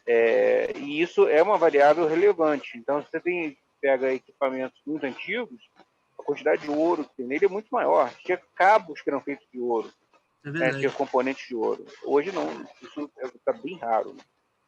Desculpe te interromper, mas era só para dizer para você que a gente tem que tomar cuidado para não deixar o leitor muito confuso. Eu estou particularmente, assim, estou adorando o seu trabalho. Ele é muito complexo, ele é muito bem feito. E até fico assim surpreso de ver um trabalho desse nível feito no Brasil. Sinceramente, é para tirar o... Sabe? Eu estou aqui pálido de ver a qualidade do seu trabalho. E vamos continuar, já estou gostando bastante. Só fica essa observação de tomar um cuidado, entendeu? Para a gente não deixar o revisor do artigo muito confuso ou muito inseguro na hora de avaliar. Sim, mestre, sim. Obrigado aí pela contribuição e eu concordo com o senhor. Realmente é um assunto extremamente complexo e eu acredito até que a gente avance com os estudos, mas que esteja bem distante assim, da compreensão ainda, né? Tem muitas coisas atreladas à mineração urbana. Realmente é complexo, muito complexo. Bom, Pablo, eu vou te dar assim meu entendimento, assim, que eu fiquei eu também tô um pouco confuso, né? Mas no sentido de, por exemplo, primeiro você mostrou a matriz de correlação e autocorrelação, né? Aí depois você Sim. mostrou aqueles impactos cenários, né? Perspectiva otimista, não otimista, tendências, enfim. Tendência. Aí depois você colocou a escala de Likert e aí esses números aí que estão dentro da matriz, esses zeros e uns, são da escala Likert ou elas são lá de trás? Como é que é isso? Como é que você Não, classificou isso? eles são determinados na escala Likert. Inclusive, tem Da até uma escala Likert. formatação que, ó, se eu tentar digitar um número fora da minha escala, ele já me dá um aviso aqui. Ó, valor não definido, sua escala de classificação, altere a escala ou Entendi. procure administrador. Então, ele já tem uma Tá. trava, né? E a Beleza, mas variável. essa escala tipo, foi totalmente subjetivo de quem escolheu ou ela escolheu baseado nos critérios que você mostrou anteriormente? Não, ele foi escolhido baseado em alguns critérios. Porque o que acontece? Não, nos critérios anteriormente que você mostrou ou outros critérios? Não, outros critérios de estudo. Porque por exemplo, eu poderia ter feito de 1 a 5, poderia ter feito de 1 a 3, mas eu precisava de um nível de detalhamento um pouco maior. E, assim, todos aqueles passos do método momento, eu poderia simplesmente ter cortado parte das variáveis, que é o que acontece, né? Na sequência dessa matriz de impacto, eu vou mostrar aqui que, no caso, nós temos, se eu não me engano, aqui 20 variáveis, e aí dessas 20, algumas delas não vão compor o estudo. Exatamente nesse caso, quando eu fiz a correlação de Pearson, eu mantive as variáveis. Mas, assim, claro, eu tinha que testá-las para saber se elas eram relevantes para o estudo, mas eu poderia também ter uma surpresa de que, em algum momento, determinada variável não fazia sentido estar no meu estudo ainda. Então, assim, a gente antes começa... você já fez um pré-filtro utilizando lá a matriz de correlação. Ah, tá, beleza. Eu Então vim eram mais fazendo... variáveis do que isso aí, né? Então aí já Sim, são sim. as selecionadas, assim, vamos dizer. Na verdade, agora eu acho que aqui eu é uma das consegui etapas. linkar. Ah, tá. Não, é porque eu consegui linkar, porque, tipo, você não tinha falado acerca da escolha das variáveis, né? Então, tipo, meio que parecia que estava usando junto aí não ficou muito claro para mim. Esse ponto acho que ficou mais claro agora, quando você falou que antes você utilizou fazer uma pré-seleção para depois colocar aí. Né? Eu achei que isso facilitou mais o meu entendimento. Até chegar Talvez eu aí. tenha passado, Não, um pouco rápido por eles, não, mas assim, tranquilo. em cada etapa você vai classificando. Tem até um ponto do meu estudo que foi o que eu disse da gestão de resíduos, né? Ela não apontava que deveria estar ali em determinada pontuação, só que quando você vai falar de cenários, de coisas que podem acontecer, então a evolução da lei ela tem que ser considerada também, né? Então, assim, partindo do cenário mundial, elas começaram primeiro a falar de resíduos sólidos, depois começou a falar exatamente no detalhamento desses resíduos. E aí, um desses pontos aqui é que depois que a gente faz essa avaliação, você vem para a análise de quadrantes, que aí eu entro aqui num gráfico de dispersão. Eu vou explicar para vocês, não diretamente o gráfico nesse momento, mas essas configurações que eu deixei aqui à minha esquerda, não sei se vocês estão... vocês já estão vendo aqui o clique do mouse pelo Excel, onde eu avalio aqui o impacto e a dependência.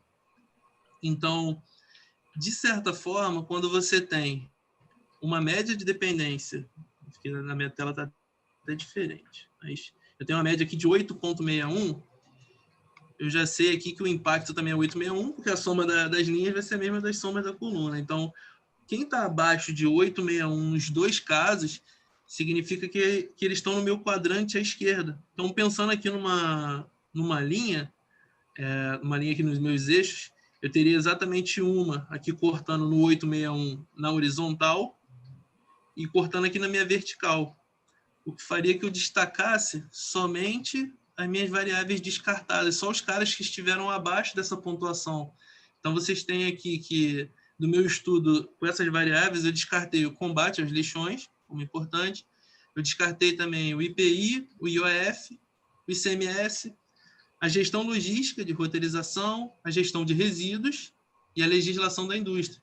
E esse é aquele momento que, como eu destaquei a gestão de resíduos eu entendi no método que, embora ele não tivesse pontuado, ele deveria ser considerado no estudo por fatores que ainda não estão quantificados.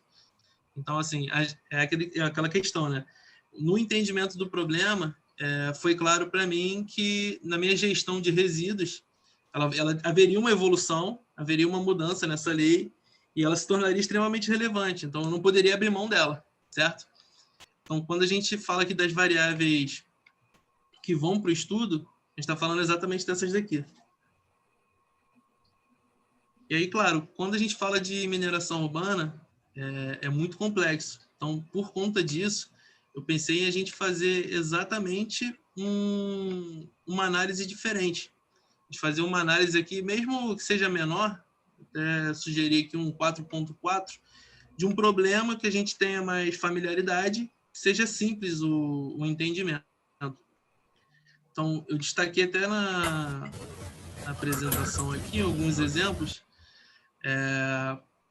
como seria aí um cenário prospectivo para o futuro da vacinação contra o Covid. A gente pode fazer um exemplo aí. E aí eu queria construir junto com vocês. Deixa eu aumentar aqui. Pelo menos para a gente escolher 5 critérios aí para montar um cenário, né? Como seria, quais são as variáveis que vão compor esse estudo, né?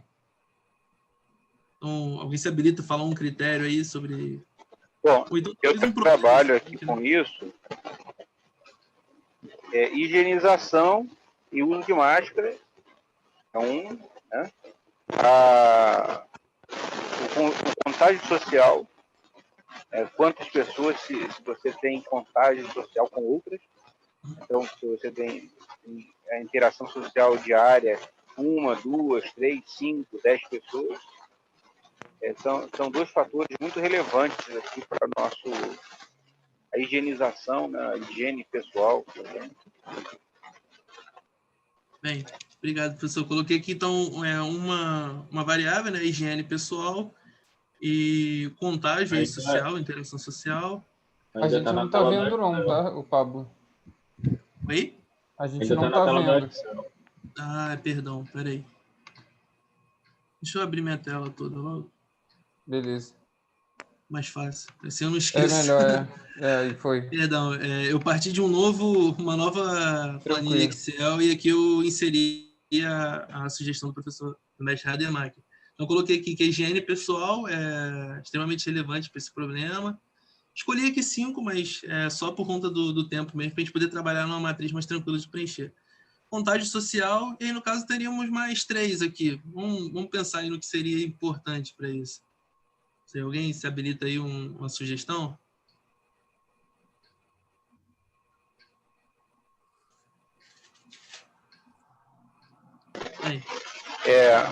Nível social é outra coisa relevante. Tem também a questão do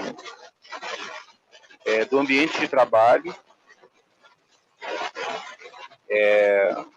Vamos ver um outro aqui.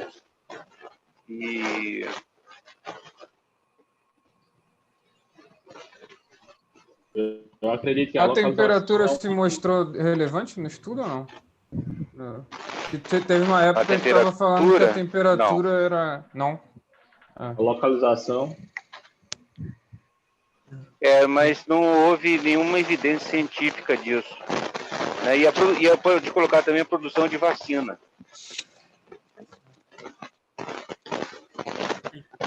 Beleza. Então, aqui nós temos 5 critérios, né? Vou preencher a matriz rapidamente aqui.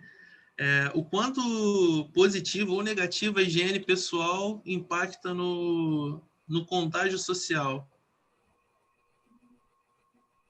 Eu atribuiria aqui...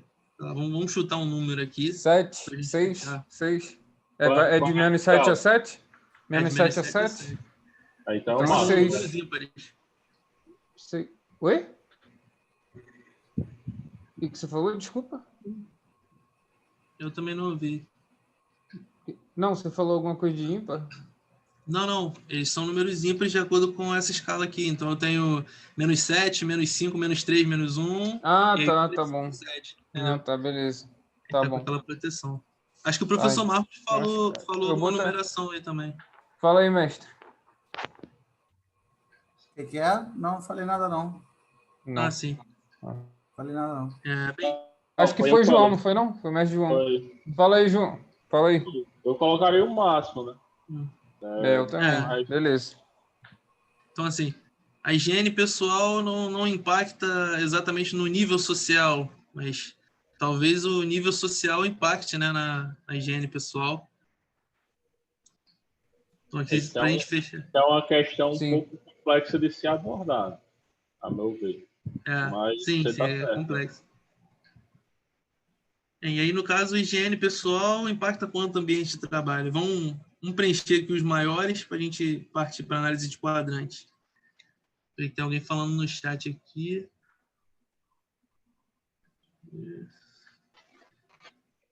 Pode colocar 5 aí no higiene social do trabalho, né? Para a produção de a vacina, ela impede, aí que está, né? Ela temporalmente, neste momento, ela está muito dissociada, mas a higiene pessoal não impacta nada na produção da vacina. Perfeito mesmo. Boa. Aí, no caso aqui, o contágio social. Contágio social A higiene. não tem nenhum impacto na higiene social, na higiene, né? O contágio social tem nível social, sim, porque você vê que quando as pessoas são muito pobres, elas acabam dividindo o mesmo cômodo. Muitas pessoas dividindo o mesmo cômodo. Então há um impacto forte aí. O impacto aqui Então, eu atribuiria até 7, né? Bem alto. Por 7, né? Você pode ter contágio social para... Nós estamos chutando, né? Isso deveria ter sido parte, claro, de uma análise mais profunda. Só é um exemplo, né? Contágio social no ambiente de trabalho, ele normalmente as pessoas elas se relacionam por ciclo, mas muitas vezes você, como gerente, como supervisor, você vai ter contato com vários níveis. Então pode colocar aí que o contágio social no ambiente de trabalho é um item 5, né? E o contágio social para a produção da vacina não tem nada. Certo. E o nível social para a higiene pessoal já influencia bastante também, né? Sim, com certeza. O cara tem menos acesso à água corrente, ao sabão. Sim. E nível cultural menor. Normalmente, nível social menor, nível cultural menor. Então, um 7 ou um 5 aqui, né? Nível social para contágio social, pode ser. Beleza. Agora, nível social já para ambiente de trabalho, isso também influencia, né? Até a questão do transporte também, né? Transporte bastante, público. Porque... Exato. Tem o transporte, tem até o local de convivência, né? Normalmente está associado ao nível social. Então, um 7 ou um 5 aqui, talvez tem um 7, né? A questão do transporte é bem chamativa, né? Para a produção de vacina não influenciaria, né? Para ambiente de trabalho influenciar na higiene pessoal, talvez de uma forma leve, né, comandante? Porque você vai ter que seguir as regras lá da tua organização, talvez. Pode, mas eu acho que um 2 aí tá bom. Não é muito forte, não. As pessoas acabam não seguindo as regras. É aquele negócio, né, que você vê o teu colega indo no banheiro e não lava a mão depois de urinar. Porra, aí você vê de todos os níveis sociais fazendo isso. Exatamente. Porra, dando uma raiva danada. Que tem eu já fico flotando para ver que ele não lava a mão, para ele não apertar a mão daquele cara. Porra. Tá certo. Tá certo. Então, o ambiente de trabalho também aí no contágio social, né? Influencia. Influencia, mas a influência é baixa também. 1 ou um 3 aqui? Então, eu acho que é mais baixo, mas deixa 3. Só um. Vamos manter um, sem problema. O ambiente de trabalho influenciando aí no nível social? Não, eu acho que não influencia nada o ambiente de trabalho no nível social. Você vê alguma relação? Não, também não. Para produção de vacina, realmente, zerado.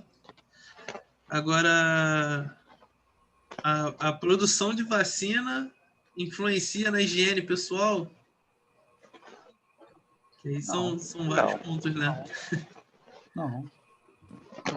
O que vai influenciar a produção de vacina? Não tem nada a ver. A produção de vacina aí influencia no contágio social. Caso que seria para... Aí, A vacina no a contato? produção, não.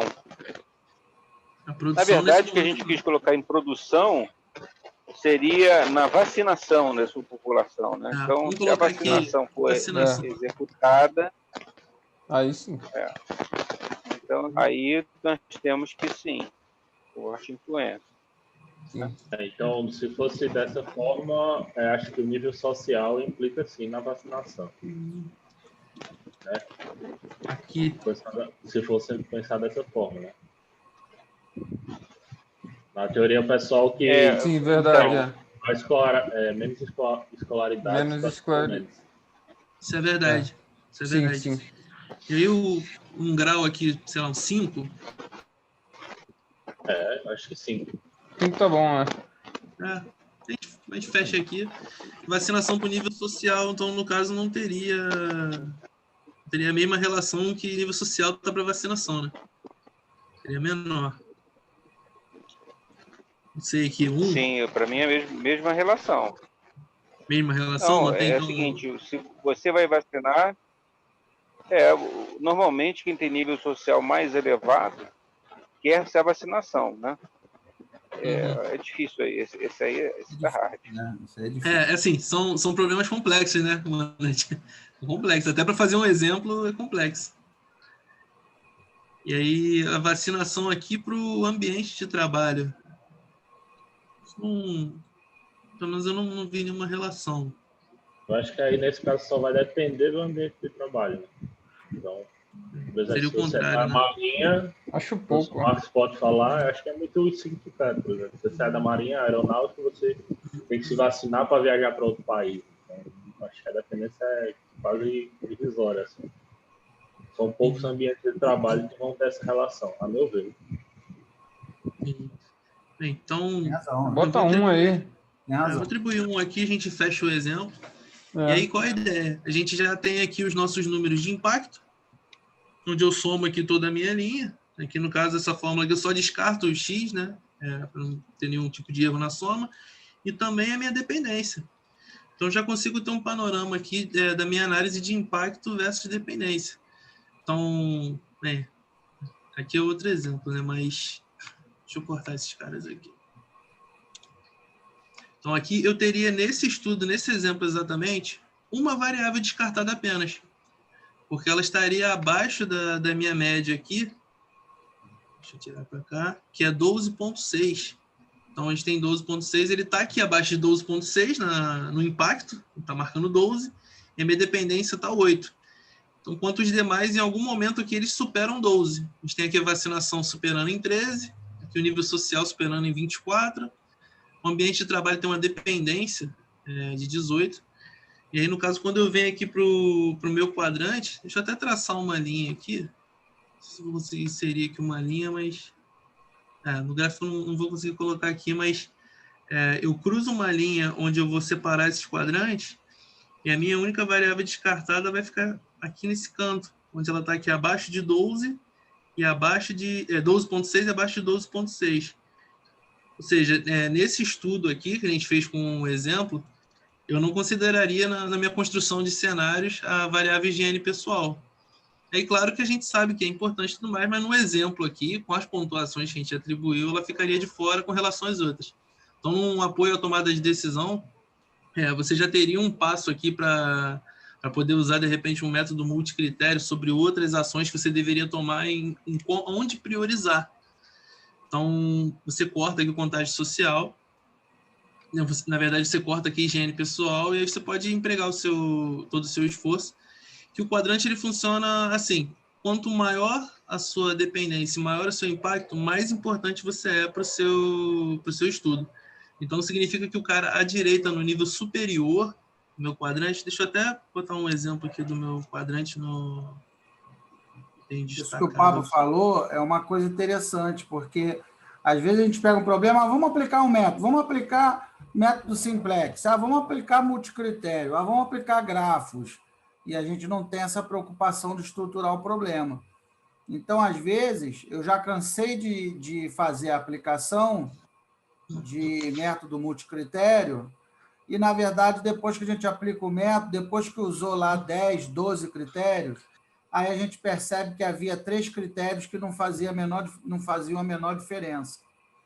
Quer dizer, eu provoquei um esforço cognitivo no decisor demasiado desnecessariamente, né? Eu poderia...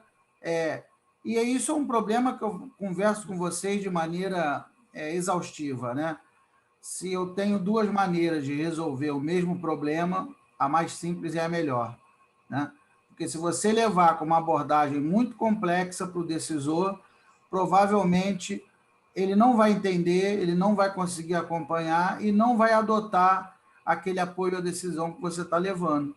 Então, a gente já tem que levar já, assim, né, o mais mastigado possível, e isso eu estou falando nós, enquanto pesquisadores, né, enquanto cientistas de PO, né?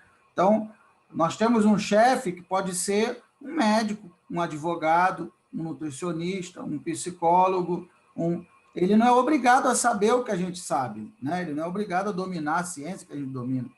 Então, a gente tem que contribuir para que ele entenda aquilo que a gente está fazendo. E aí, se eu levo 50 critérios diferentes, uma matriz 50 por 50, pô, como é que eu estou contribuindo? Agora, se de 50 eu faço uma matriz de impactos cruzados, e aí vejo lá que o impacto é muito baixo e tal, e de 50 já cai para 7 critérios, fica muito mais fácil de eu tentar fazer ele entender, né? E ele entendendo, ele vai adquirir a confiança necessária para tomar aquela decisão que você pontuou para ele, né? Eu assim, não sou o dono da verdade, mas eu penso assim, né? Eu penso que essa é a ideia, é levar tudo com a abordagem mais simples possível, para que o seu interlocutor possa entender o que você está fazendo. Ser simples sem ser simplista, né? Às vezes, não tem jeito. Às vezes, você precisa de um modelo sofisticado, muitos dados, não tem jeito. Mas, na medida do possível, a gente tem que tentar minorar esse esforço cognitivo por parte de quem vai decidir. Se você me permite uma interrupção aqui, ou um complemento à sua frase, o ideal é que você particione o problema em vários pedaços pequenos, para que não exaurir o decisor.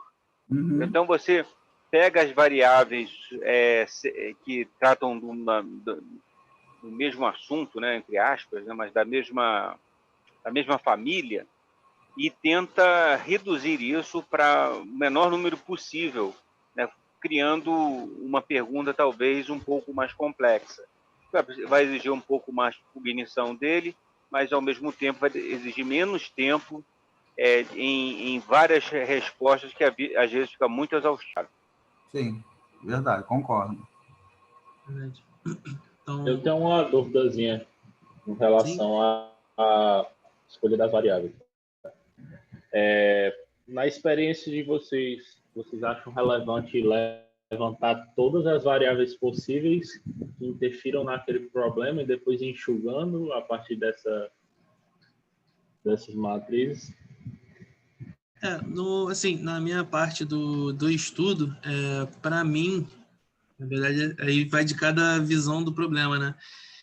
Eu peguei e segui todos esses passos e até em complemento à matriz SWOT, eu usei a análise de Pestel para poder dividir, até como o professor Rademacher falou. Então, assim, eu tentei dividir em partes políticas, econômicas, sociais, para poder ter uma dimensão dessas variáveis.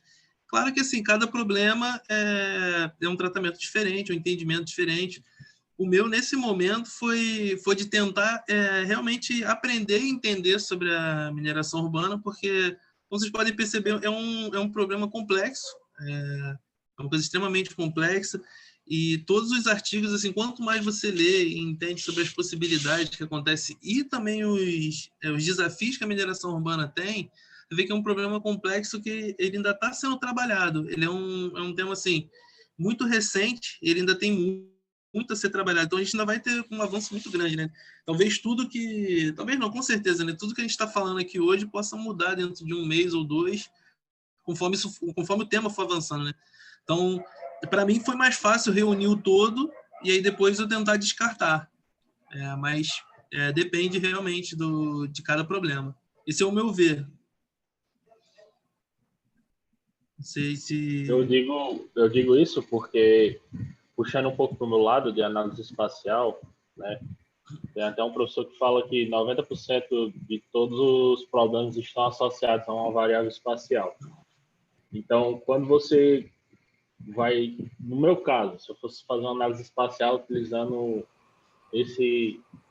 essa ferramenta, né, essa técnica, eu ia ter uma gama gigantesca, porque são números gigantescos de índices que eu teria que analisar e tem fatores espaciais. Por isso que eu perguntei de experiência, né, o que encaixaria. Me permita responder também, João. Desculpe, mas é o seguinte, que a gente fala na Marinha, né? O tempo é aquele que se tem. Então, é claro que cada caso é um caso, tem uma dependência diferenciada. Né?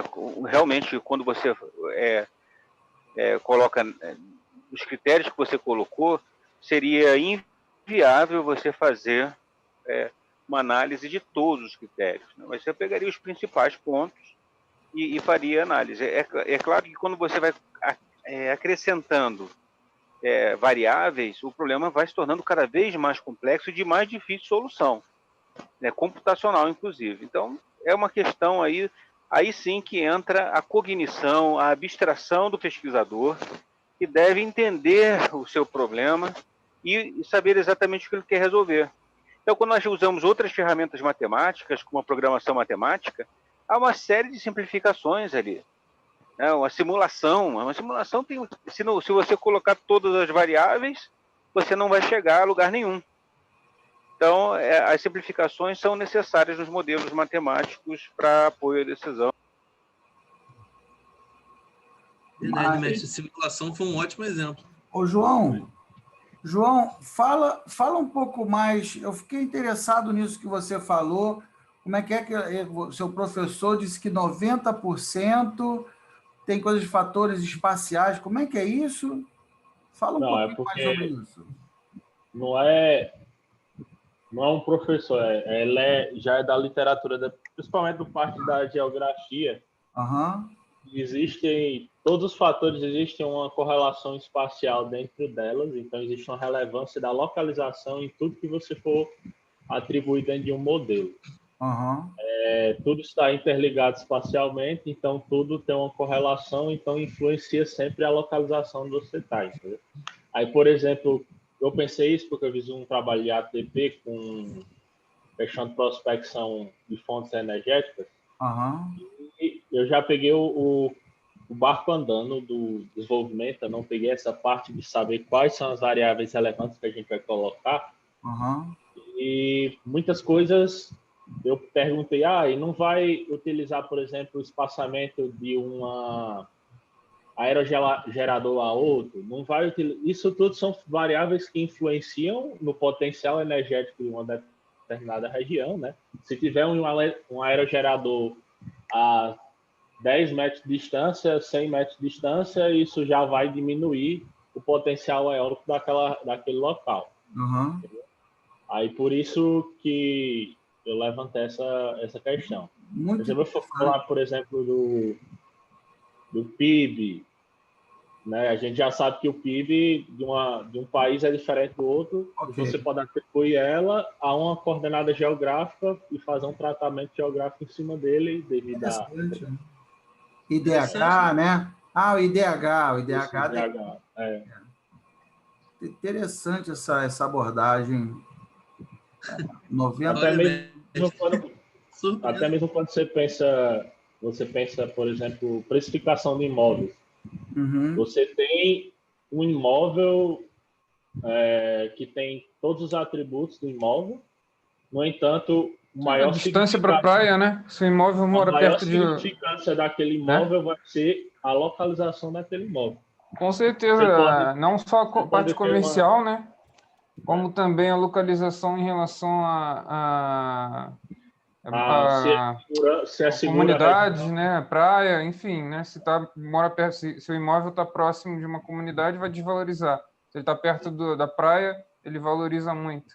Se ele está perto de um shopping, uma universidade, tem uma boa vocação comercial local, também valoriza muito. Então, com certeza, se você fizer um índice de correlação de Moran, né, você vai ver que tem dependência espacial, com certeza. Mas correlação o que espacial. o que me causou espécie é que, por exemplo, a gente sabe que muitos fatores são correlacionados com a sua posição, né, com o seu, né, onde espacialmente ele está. Agora, o que eu não sabia, que o João falou, é que são 90% dos fatores, né? Tem alguns autores que tentam forçar, né, o 100%. Isso, para mim, é um fato novo. Isso, para mim, é uma coisa que eu não sabia. Agora eu vou pensar sobre isso. Não é, Ernesto? O que você acha sobre isso? Eu vou até pesquisar o nome do autor aqui que falou isso aqui. Vou procurar. Eu acho que, assim, interessante a posição. Eu não sei, eu acho esse dado muito... É um dado, né? Pensar sobre ele, é um dado. É um dado. Porque é o seguinte, depende do problema, né? Depende do problema, normalmente, realmente, a localização vai afetar os aspectos sociais, vai afetar os aspectos financeiros, aspectos de saúde, né? Então, tem uma série tem influências realmente muito sólidas.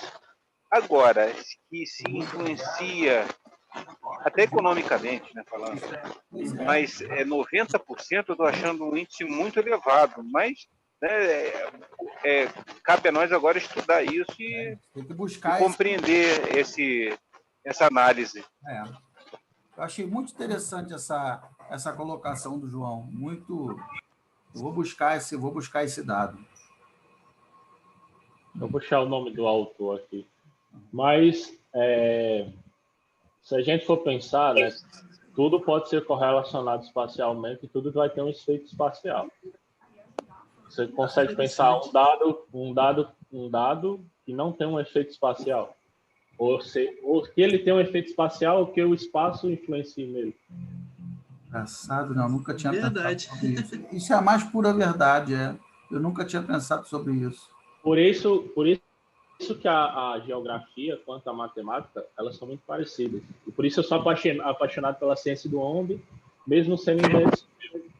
Porque o onde está relacionado em tudo.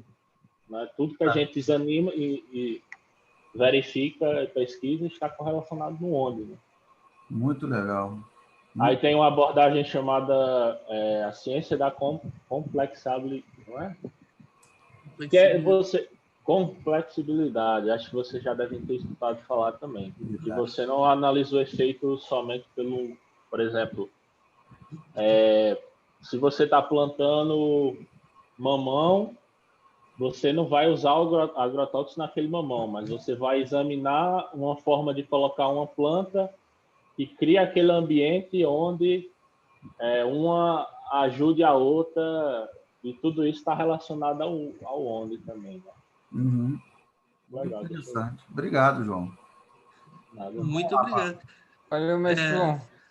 Ver como é que a gente toca num assunto e acabou aprendendo tanta coisa em tão pouco tempo. Eu aprendo muito mais com vocês do que vocês comigo. Eu sempre falo isso e é a mais pura verdade. E agora, quando o João falou assim, tenta pensar um que não está relacionado ao espacial, a cabeça só fumaça aqui. Aí você para olhar, todos estão. Caraca! Isso tem um conceito que vem dos militares também, chamado inteligência geográfica. Uhum. Eu estudei um pouco sobre essa questão. Tem live sobre isso lá no Statidades, com um dos caras de referência do Brasil disso. Cara muito bom, professor da FIA, inclusive. Interessante. São dois professores muito bons. Eu vou mandar até aqui, sem que alguém tiver interesse. Deixa eu procurar aqui. Legal. Caramba, cara, olha... Eu vou dormir com isso na cabeça agora. Ninguém vai ficar mais em paz hoje. Aí todo mundo se perguntar agora. Eu vou ficar lembrando disso direto agora. Olha aí, professor Marco e professor Maurílio. Beleza, vamos lá, Pablo. Segue o bonde aí. Bem, retornando aqui, a gente fez um exemplo. Eu acho que deu para explorar bastante com esse exemplo, e saber se ficou alguma dúvida ou se a gente aplica mais um exemplo para trabalhar em cima de uma outra situação. Aí eu deixei essa opção, né? O que vocês acham? Eu acho que pelo avançado da hora tá bom, né? Começamos às 8h15, Legal, né? já são 10 horas. Perfeito. Assim, a ideia é ser Está na moda um termo agora que se chama snack learning, né? A ideia é um snack, olha, existe uma coisa chamada cenários prospectivos, e dentro dos cenários prospectivos nós temos o método Momentum, e uma das etapas do método Momentum é a matriz de impactos cruzados, e a gente conversou, o João agora, né, nos proporcionou essa contribuição maravilhosa, e é justamente para provocar, né? São provocações para a gente começar a pensar sobre essas coisas. Tem pessoa que pode nunca usar a matriz de impactos cruzados, nunca, ok, né? Mas tem pessoas que, de repente, no seu estudo vai precisar usar a ferramenta, vai precisar usar a metodologia, né? O método Momentum. Então, a ideia é essa, a ideia é proporcionar, né?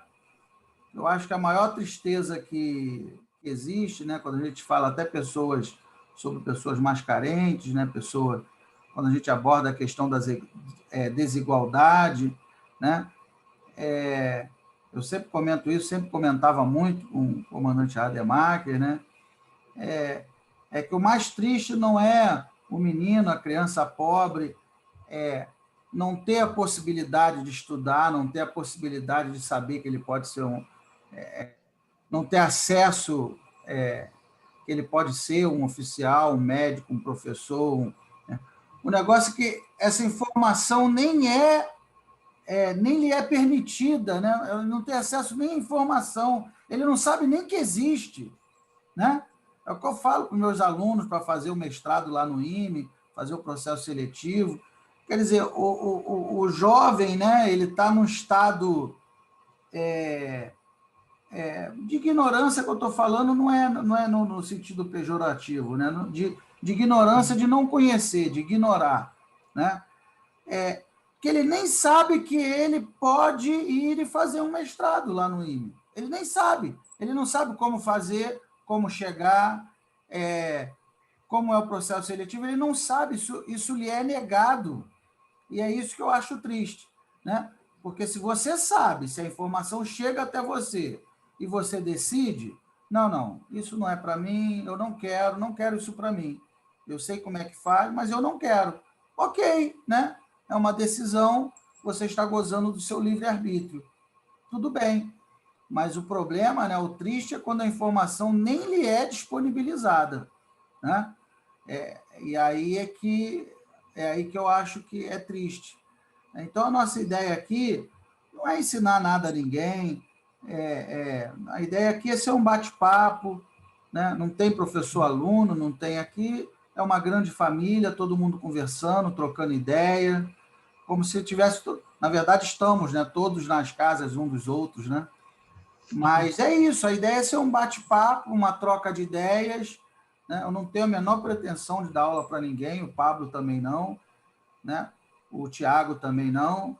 A gente fala um pouquinho do que a gente já leu, do que a gente conheceu, e aí rola aquela sinergia, né? Cada um fala um pouquinho daquilo que conhece e todo mundo aprende junto.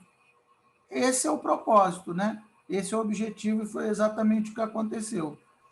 Então, Boa. O Pablo falar um pouquinho, né, de cenários, falar um pouquinho da matriz de impactos cruzados. Como eu disse, esse é um conteúdo que nós levamos, pelo menos lá na Universidade Federal Fluminense, eu lembro que eu fiz essa cadeira em 2016, foi um semestre inteiro só falando em cenários prospectivos, né? Atualmente eu estou até trabalhando nessa cadeira com os alunos, né? Estou dando essa cadeira para os alunos de mestrado e doutorado junto com o professor Simões, né? Hoje até, inclusive, foi aula sobre isso, de 6 às 8. Mas então agora todos vocês já sabem, né, que esse assunto existe, para que ele serve, e aí, né, claro que se eu puder ajudar, vocês quiserem tirar dúvidas, saber mais referências, a gente vai pesquisando e todo mundo vai aprendendo junto, tá? Então é isso. Alguém tem alguma dúvida, quer falar alguma coisa? Tá tudo bem? Tá? Mais uma vez, eu coloquei aí no chat o link. Quem quiser receber um certificado de participação nessa palestra, é só preencher esse link, né? Que nós vamos enviar um certificado. Às vezes vale horas complementares na universidade, né? Tem muita essa coisa. Então, até para ajudar a garotada, a gente fornece esse certificado de participação. É só preencher aí, colocar o nome completo e o e-mail, que aí nós vamos mandar para o e-mail de vocês o certificado de participação. Tá bom? Já coloquei o link aí. Tá? Bem, eu vou... Aqui apresentando... queria agradecer... Fala, René. Então, quero agradecer aí a boa vontade de todos, né? Essa interação muito proveitosa, essa grande sacada da Casa da Pesquisa Operacional, que realmente toma tempo, toma recurso financeiro, é cansativo, mas olha, que bacana, hein? Parabéns pela iniciativa aí do professor Marcos, do professor Tiago, pela criação dessa casa, né, que nos acolhe, e também parabéns ao palestrante. Eu fiquei muito feliz de ver, Pablo, você apresentando isso, fiquei muito feliz mesmo, acho que foi sensacional. Agora, se você puder me passar a apresentação para que eu possa mais a miúde fazer uma análise, eu ficaria muito feliz de a gente continuar trocando ideias. Muito obrigado. Com certeza, mestre. Muito obrigado. Obrigado a todos aí pela oportunidade. Eu vou dar um stop share aqui, vou passar o material para vocês. Eu salvei tudo no Drive, passo a apresentação junto. E aí todo mundo tem também uma cópia aí da planilha. Foi muito produtivo, né? Assim, num tom de comemoração, até botei um aqui, pô, consegui falar do método de 6 meses e algumas horas, é só alegria. Muito bom. Né? Então, eu deixar aqui as referências, claro, dos autores que eu utilizei, e também deixar o meu contato e aquilo.